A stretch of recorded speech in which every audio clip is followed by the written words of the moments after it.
Alright, so now that we know how the index function works and how the match function works, it's time to combine these two together. And the biggest benefit of combining these two functions is to mimic the VLOOKUP function without your lookup value being in the leftmost column. So similar to our example when we use the VLOOKUP function, we are going to combine the index and match to look up an ID number and return the name, score, and grade associated to that ID number. So let's click in the cell next to name and start building our formula.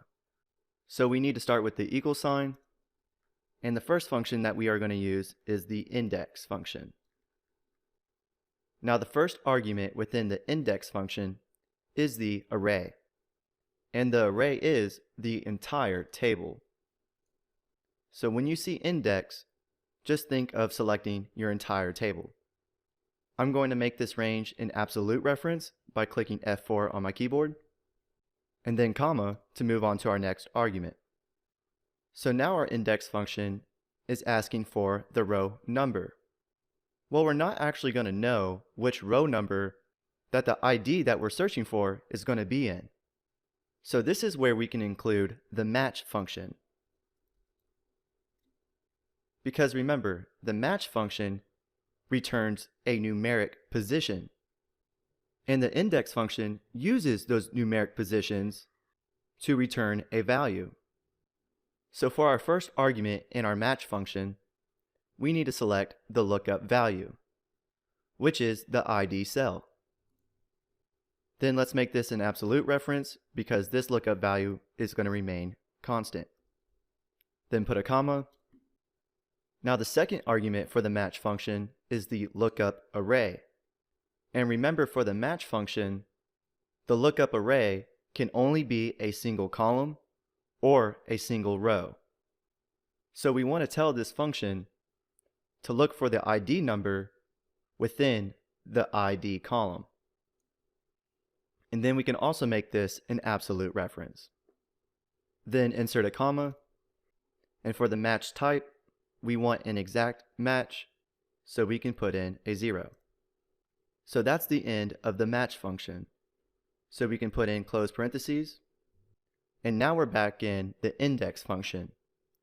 And it's asking for the column number that our value is in that we want returned.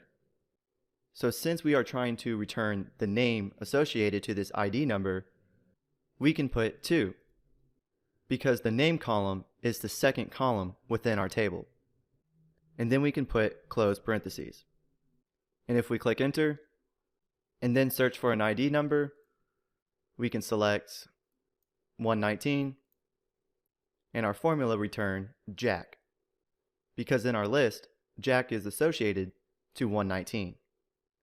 So now let's copy this formula down to retrieve the score and grade for this ID number.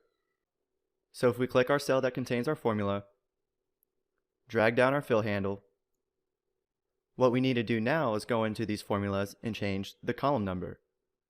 So for score, we need to change the column number of 2 to a 3.